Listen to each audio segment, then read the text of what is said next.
साथियों नमस्कार, मैं विनय स्वागत करता हूँ आप सभी लोगों का अपने YouTube channel our past and future पर। आज हम यूपीपीएससी आरओ एआरओ की जो टेस्ट सीरीज चल रही है, उसमें सवाल नंबर 20 से लेकर के 40 तक, सॉरी 21 से लेकर के 40 तक हम डिस्कस करेंगे। और जो भी लोग इसको पीडीएफ के तौर पे अपने आप से सॉल्व करना चाहते हैं, वो हमें 7453885232 पे मैसेज कर सकते हैं, और जो मेंस के लिए जोड़ना चाहते हैं वो भी हमें इसी नंबर पे मैसेज कर सकते हैं। चलिएगा, एक एक चीज़ पे हम डिस्कस करेंगे, और जो लोग कुछ नहीं कर सकते हैं वो केवल इस वीडियो को ध्यान से सुनते रहें, और अपने आप ही काफ़ी सारी चीज़ें याद हो जाएंगी। धार्मिक स्वतंत्रता का अधिकार तो आप अच्छी तरीके से जानते हैं। 25 से लेकर के 28 तक हमारा धार्मिक स्वतंत्रता के अधिकार दिए गए हैं कि तहत सूचीबद्ध अधिकारों को निम्नलिखित में से किन आधार या आधारों पर प्रतिबंधित किया जा सकता है। मैं यहाँ पर आप लोगों को इस पैटर्न को सॉल्व करने के अलग अलग तरीके भी बताऊंगा, कैसे करना है, क्या चीज़ें हैं। तो वीडियो थोड़ी सी लंबी तो रहेगी, लेकिन आप बहुत सारी चीज़ों को साथ साथ सीख जाएंगे। जितना महत्वपूर्ण है आंसर जानना, उससे ज़्यादा जरूरी है कि आप सवाल को अच्छे तरीके से पढ़ लें। ठीक है। तो यहाँ पे देखिएगा, प्रतिबंधित करने की बात है, तो सार्वजनिक आदेश बिल्कुल किया जा सकता है, सार्वजनिक आदेश पर। और स्वास्थ्य के आधार पर भी, जैसे अभी आपने देखा कि कोविड का माहौल चल रहा था, तो उसके आधार पे सारी चीज़ें बंद कर दी गई थी। ठीक, बाहर निकलना भी इवन आपका, मतलब आर्टिकल नंबर 19 वाले भी और अन्य अधिकार भी। तो आप किसी प्रकार का मेले का आयोजन, किसी प्रकार के धार्मिक उत्सव का आयोजन, ठीक है, तो वो सार्वजनिक आदेश से ही, या स्वास्थ्य को देखते हुए, या फिर नैतिकता को देखते हुए इन चीज़ों पर बैन किया जा सकता है। तो यानी कि आप खुद समझ सकते हैं कि इसमें जो राइट आंसर होगा वो तीनों, यानी कि तीनों ही आधार हैं जिनके आधार पर इस प्रकार का प्रतिबंध किया जा सकता है। नेक्स्ट, पूर्वोत्तर परिषद की बात करेंगे। इसके बारे में निम्नलिखित कथनों पर विचार कीजिए। ठीक, पहला पॉइंट है, पूर्वोत्तर परिषद क्षेत्र के सामाजिक और आर्थिक विकास के लिए कार्यकारी निकाय है। अब यहाँ पर आपको थोड़ी सी बात ध्यान देनी है। देखो, ये बात तो सही है कि इसका काम क्षेत्र का सामाजिक और आर्थिक विकास करना है, लेकिन ये जो प्रॉब्लम यहाँ पे दिख रही है वो ये है कि कार्यकारी निकाय नहीं है, वर्किंग बॉडी नहीं है, बल्कि एक सलाहकारी निकाय है। तो आप अभी पढ़ेंगे इसके साथ साथ क्षेत्रीय परिषद, क्षेत्रीय परिषदें। तो क्षेत्रीय परिषदें जो 5 हैं, और एक प्लस ये, तो इन सारे का काम यही है कि क्षेत्र के जो राज्य हैं उनको मिला करके रखना आपस में, और उनके सामाजिक आर्थिक विकास के लिए काम करना। लेकिन ये सलाहकारी बॉडीज हैं दोनों। अब यहाँ पे दूसरी बात है, एक चीज़ और, पूर्वोत्तर जो क्षेत्रीय परिषद है, ये आप लोगों को इस बात का भी ध्यान रखना है कि ये बनी थी एक अलग से एक्ट में, 1971 के एक्ट में। ठीक है, पूर्वोत्तर परिषद अधिनियम 1971 लेकर के आया गया था इसको बनाने के लिए। ठीक, जबकि जो क्षेत्रीय परिषदें हैं वो 1956 का जो अ, राज्य पुनर्गठन अधिनियम था, उसी के अंतर्गत इनको बना दिया गया था। प्रधानमंत्री परिषद के पदेन अध्यक्ष होते हैं, ये गलत बात है। तो इसके जो अध्यक्ष होते हैं वो होम मिनिस्टर होते हैं, और इसके भी जो अध्यक्ष होते हैं वो होम मिनिस्टर होते हैं। एक और होती है जो अंतर्राज्यीय परिषद है, तो अंतर्राज्यीय परिषद के जो हेड होते हैं वो होते हैं पीएम। ठीक है, तो यहाँ पर आपको कन्फ्यूज़न नहीं होना चाहिए, अंतर्राज्यीय परिषद के हेड पीएम, और क्षेत्रीय परिषद और प्रधानमंत्री जो पूर्वोत्तर परिषद है उसके अध्यक्ष पीएम, सॉरी, होम मिनिस्टर होते हैं। तो यहाँ पे पहला स्टेटमेंट भी गलत है, दूसरा स्टेटमेंट भी, इसलिए दोनों में से सही कथन कोई सा नहीं है। यहाँ पर आपका आंसर हो जाएगा डी। नेक्स्ट, निम्नलिखित कथनों पर विचार करना है। पहली चीज, परिसीमन आयोग का गठन भारत के राष्ट्रपति द्वारा किया जाता है। तो जो भी ऐसी संस्थाएं हैं जो पूरे भारत के लिए वर्क करती हैं, तो आप आंख बंद करके भी लगा सकते हैं उसका गठन राष्ट्रपति द्वारा ही किया जाता है, क्योंकि ये हमारी कार्यपालिका का प्रमुख होता है, कार्यपालिका का सर्वोच्च अधिकारी होता है। परिसीमन आयोग के आदेशों की प्रतियां संबंधित व्यक्तियों एवं राज्य विधानसभा के समक्ष रखी जाती हैं, परंतु इसमें किसी भी प्रकार का संशोधन स्वीकार्य नहीं है। तो सीधी बात है, परिसीमन आयोग इसलिए बनाया जाता है कि वो जो सीटें आवंटित की गई हैं, चाहे वो विधानसभा की हों या फिर लोकसभा की, वो काम परिसीमन आयोग का ही होता है। ठीक, तो यहाँ पर जो कुछ बातें ध्यान रखने वाली हैं वो ये है कि इसमें किसी भी प्रकार का संशोधन नहीं किया जाता और ये राज्य विधानसभा के समक्ष रखी जाती हैं, यानी कि दोनों स्टेटमेंट सही हैं। एडिशनल जानकारी में आप परिसीमन आयोग के ये देख सकते हैं कि अभी तक 4 बार परिसीमन कर दिया गया है, ठीक है, लोकसभा के हिसाब से। तो 1952, 1963, 1973 और 2002 में, ठीक है। तो अभी तक लोकसभा के परिप्रेक्ष्य में यानी सेंट्रल लेवल पे 4 बार परिसीमन आयोग का गठन किया गया है। तो आप लोग यहाँ पे देख सकते हैं। केंद्र और राज्य दोनों जिन विषयों पर कानून बना सकते हैं, ऐसे विषय संविधान की किस अनुसूची के अंतर्गत आते हैं, ये तो आपको पता ही है, 7वीं अनुसूची है। संघ सूची, राज्य सूची और संवर्ती सूची, वो बात पहले भी आ चुकी थी। पहली सूची में क्या है, संघ और उसका राज्य क्षेत्र। तीसरी अनुसूची आप खुद बताएं, होमवर्क रहेगा आज का। और 9वीं अनुसूची भी आपका होमवर्क रहेगा। ये बड़ा कॉमन सा सवाल है क्योंकि इस पर डिस्कस ज़्यादा करना नहीं है, तो ये आप खुद भी बता दीजिएगा, ठीक। मैं केवल वहाँ पे डिस्कस करूँगा जो आपके लिए थोड़ा सा प्रॉब्लमेटिक होगा या नॉर्मल नहीं मिलता है कहीं भी। नेक्स्ट देखिएगा, निम्नलिखित कथनों पर विचार करना है। 3 स्टेटमेंट दिए हैं, फर्स्ट, सेकंड एंड थर्ड। राष्ट्रीय आपातकाल के दौरान केंद्र किसी भी राज्य को उसकी कार्यकारी शक्तियों के प्रयोग के तरीकों के संबंध में निर्देश दे सकता है। तो ये तो आप सीधे समझ सकते हैं, जब राष्ट्रपति राष्ट्रीय आपातकाल लगता है तो ये जो सारी पावर है केंद्र सरकार के हाथ में पहुंच जाती है और केंद्र किसी भी स्टेट गवर्नमेंट को कार्यकारी निर्देश दे सकता है। और मैं आपसे ये बता देता हूँ कि आर्टिकल नंबर 365 में भी ये प्रावधान है कि राज्य केंद्र सरकार को निर्देश दे सकता है, और अगर राज्य ऐसा नहीं करता है तो उसके एवज में राष्ट्रपति शासन उस राज्य में लगाया जा सकता है, ठीक। तो ऐसी स्थिति तो नॉर्मल स्थिति में भी है, तो इसलिए पहला स्टेटमेंट आपका राइट है। दूसरा, राष्ट्रीय आपातकाल के दौरान राज्य के विषयों पर संसद द्वारा बनाए गए कानून अनिश्चित काल तक चलते रहेंगे जब तक उन्हें राज्य विधानमंडल या संसद द्वारा निरस्त न कर दिया जाए। तो ये स्टेटमेंट बिल्कुल गलत है, क्योंकि अगर एक बार राष्ट्रीय आपातकाल हटता है तो राज्य के विषयों पर संसद कानून जो लगे हुए हैं वो केवल 6 माह के लिए वैलिड होंगे, ठीक है। तो इनकी वैलिडिटी सिर्फ 6 माह है और 6 माह के भीतर ही ये यूज़ किए जा सकते हैं, ठीक है। तो यहाँ पर ये स्टेटमेंट गलत हो जाता है। राष्ट्रीय आपातकाल में अनुच्छेद 19 के तहत प्रदत्त 6 मौलिक अधिकार स्वतः ही निलंबित हो जाते हैं। तो बिल्कुल सही बात है, ये ऑटोमेटिकली सस्पेंड हो जाते हैं। ये जो दिया गया है आर्टिकल नंबर 358 में, 358 में इसका वर्णन है, और 358 ऑटोमेटिकली ये सस्पेंड हो जाता है जब राष्ट्रीय आपातकाल लगता है। एक और है आर्टिकल नंबर 359, जिसमें भाग 3 के मौलिक अधिकारों की बात आती है। भाग 3 के मौलिक अधिकार सस्पेंड होंगे कि नहीं होंगे, तो ये स्वतः निलंबित नहीं होते हैं। राष्ट्रपति जिस भी पार्ट को चाहता है उस पार्ट को सस्पेंड कर सकता है, बाकी को नहीं। तो इसलिए पहला सही है और तीसरा सही है, दूसरा गलत है। मैं उम्मीद करता हूँ कि ये सारी चीज़ें आपको समझ में आ रही होंगी, और अगर इस प्रकार से आप लोग मेरे साथ चले जब तक पेपर होता है तो आपकी बहुत सारी चीज़ें क्लियर हो जाएंगी। ये तो छोटा सा सवाल है, आप देख सकते हैं। भाग का विषय बताना है, भाग 4A, ये गलत है क्योंकि यहाँ पे क्या आता है, कर्तव्य। तो मौलिक कर्तव्य पहला स्टेटमेंट गलत। भाग 5 में ये गलत है, यहाँ पे आता है संघ। और भाग 11, इसमें संघ और राज्यों के बीच का संबंध है, ये बात बिल्कुल सही है। तो इसलिए राइट आंसर है केवल 3। अब देखो यहाँ पे कोई शॉर्ट ट्रिक नहीं है कि भाग भी हम रटें, तो इनको आप अच्छी तरीके से खुद से ही याद करें। भारत सरकार के संसदीय रूप के संदर्भ में निम्नलिखित कथनों में कौन से सही हैं, ठीक है। यहाँ पे बात करनी है। 3 स्टेटमेंट है, फिर दोबारा से।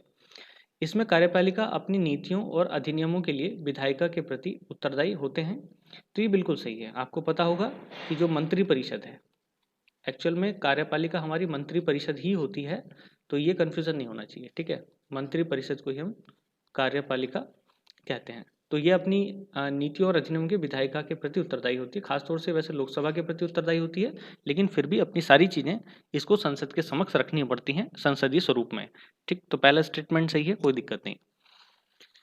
इसे सरकार का बेस्ट मिनिस्टर मॉडल कहा जाता है, ये पहले भी आ चुका है, बिल्कुल सही कथन है, कोई दिक्कत नहीं है। रूस, ब्राज़ील, संयुक्त राज्य अमेरिका और श्रीलंका में इस प्रकार की सरकार है, तो ऐसा संसदीय सरकार वहाँ पे नहीं है, वहाँ अध्यक्षीय सरकार है, ये अध्यक्षात्मक सरकार है, ठीक है।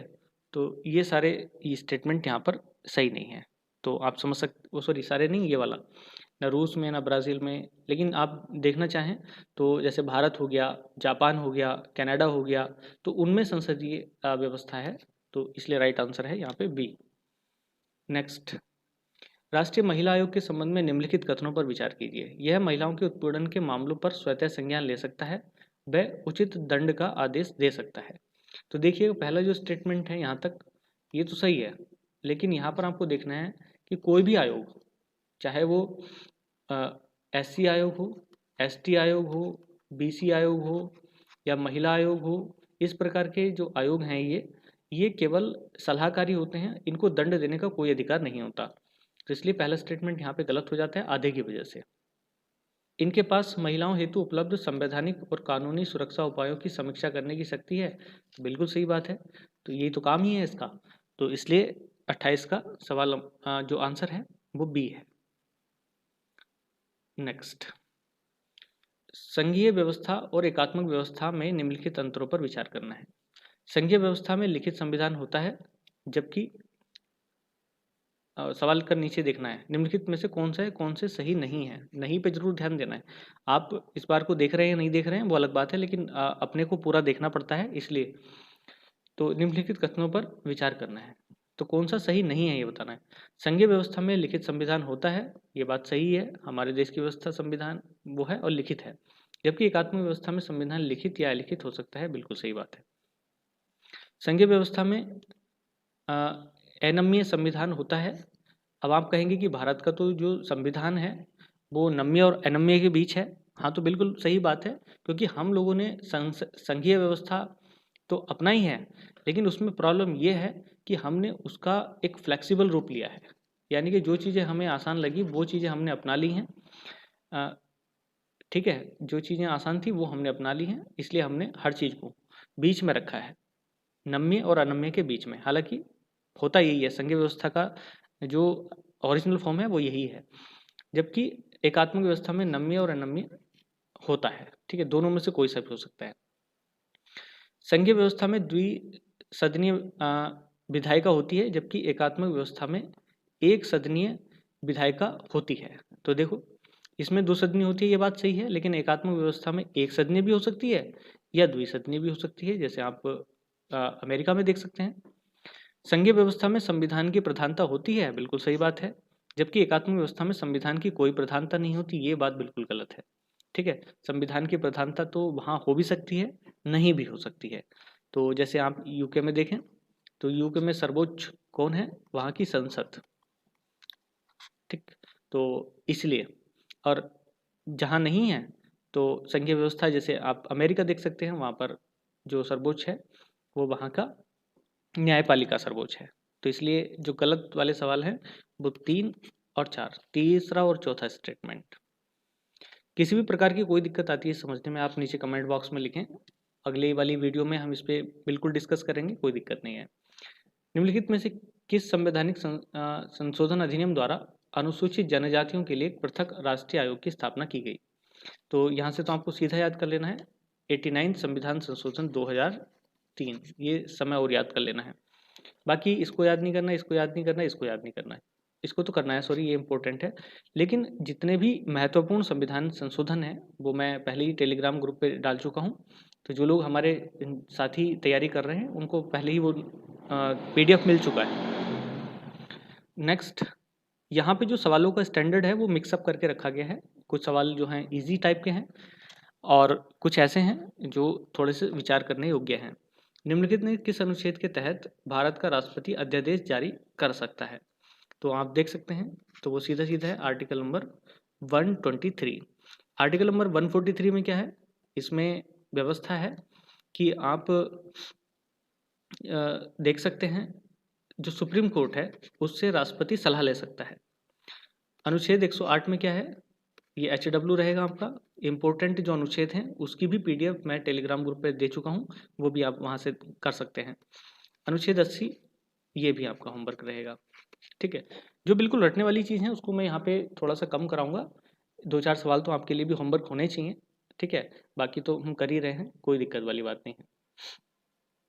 समझने वाला पार्ट जरूरी है। अगर आपको ऐसा लगता है, एक चीज़ और, अगर आपको ऐसा लगता है कि इस प्रकार से सवाल नहीं मिलने चाहिए तो ये आप ये भी बता सकते हैं, मैं इसको भी कवर करा दूंगा। भारत के निम्नलिखित उपराष्ट्रपतियों के संबंध में विचार करना है। देखो इसमें सवाल को बता करके कोई फायदा नहीं है, इसमें आप सीधा याद कर सकते हैं। और आपके लिए होमवर्क ये एक और स्पेशल हो गया यहाँ पे कि उपराष्ट्रपतियों की आपको लिस्ट याद करनी है। उपराष्ट्रपतियों की लिस्ट अगर आप याद कर लेंगे तो आपका सवाल ऑटोमेटिकली हो जाएगा, इसमें कोई दो राय नहीं है। उपराष्ट्रपति को हटाने के लिए प्रस्ताव निम्न में से कहाँ लाया जा सकता है? क्योंकि उपराष्ट्रपति पदेन अध्यक्ष होता है राज्यसभा का, तो इसलिए राज्यसभा में ही इसको हटाने का प्रस्ताव लाया जा सकता है। जबकि राष्ट्रपति के बारे में अगर हम बात करें तो ये लोकसभा में भी लाया जा सकता है और राज्यसभा में भी लाया जा सकता है, दोनों में से किसी भी सदन में ये लाया जा सकता है। राष्ट्रपति और उपराष्ट्रपति दोनों के पद आकस्मिक रूप से रिक्त होने पर कार्यवाहक राष्ट्रपति के रूप में कार्य करते हैं। तो अगर आप देखेंगे कि राष्ट्रपति नहीं है तो इनकी जगह उपराष्ट्रपति काम करेंगे, और अगर उपराष्ट्रपति भी नहीं है तो भारत के CJI chief justice of India, Bharat के मुख्य न्यायाधीश, और अगर ये भी नहीं है तो जो भी वरिष्ठतम न्यायाधीश होंगे वो इसकी न्यायाधीश वो राष्ट्रपति के रूप में कार्यकारी तौर से काम करेंगे। तो यहाँ पर आप देख सकते हैं कि ये दोनों नहीं है, तो इसलिए भारत के मुख्य न्यायाधीश।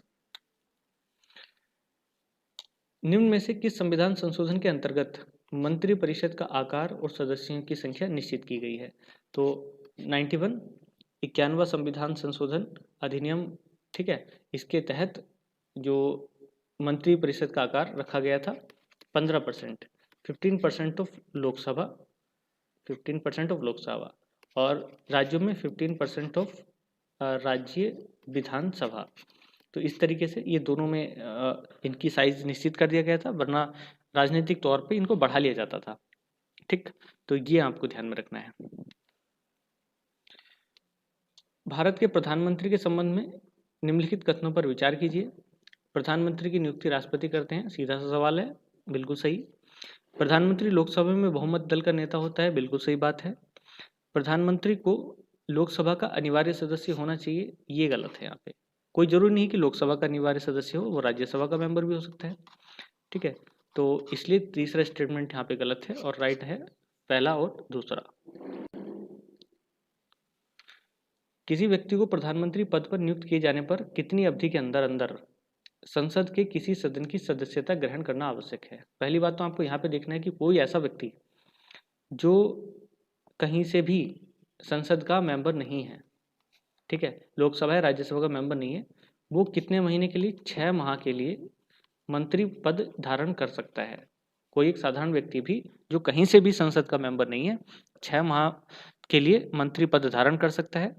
लेकिन अगर उसको कंटिन्यू करना है तो 6 माह के भीतर भीतर उसे किसी न किसी सदन की, लोकसभा की या राज्यसभा की सदस्यता लेनी पड़ेगी। तो इसलिए यहाँ पे राइट आंसर है 6 माह।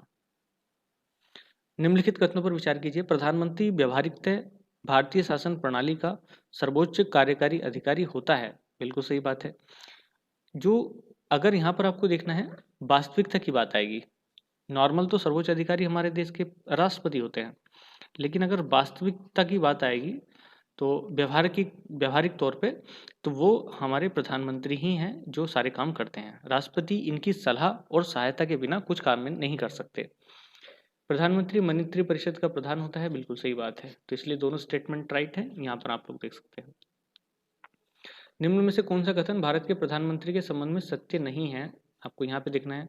यह मंत्रिमंडल की बैठकों की अध्यक्षता करता है, बिल्कुल सही बात, क्योंकि मंत्रिमंडल का हेड होता है। यह राष्ट्रपति और मंत्रिपरिषद के बीच संवाद की कड़ी होता है, बिल्कुल सही बात है। सारे मंत्री अपनी रिपोर्ट प्रधानमंत्री को देते हैं और प्रधानमंत्री अपनी रिपोर्ट राष्ट्रपति को देते हैं। ठीक है, तो ये राष्ट्रपति, नीचे PM और इसके नीचे ऐसे तरीके अदर मंत्री। नेक्स्ट सवाल और आज का अंतिम सवाल, भारत में निम्नलिखित प्रधानमंत्रियों के संबंध में विचार कीजिएगा। तो 4 प्रधानमंत्री हैं, कालक्रम के अनुसार लगाना है। तो भाई मैं फिर वही अभी तो फिलहाल आप देख लीजिएगा 1 4 2 3, लेकिन आपके लिए होमवर्क ये भी रहेगा कि जितने भी प्रधानमंत्री हैं उनकी लिस्ट को आप आज ही याद कर लीजिएगा, और जितनी जल्दी याद कर लेंगे उतनी जल्दी आपको आगे आने वाली वीडियोस में फ़ायदा मिलेगा या उतने ही सवालों का करना आसान रहेगा। ठीक है, तो चलिएगा आज के लिए इतने रखेंगे। नेक्स्ट वीडियो के साथ मैं फिर मिलूंगा, तब तक के लिए धन्यवाद। जय हिंद।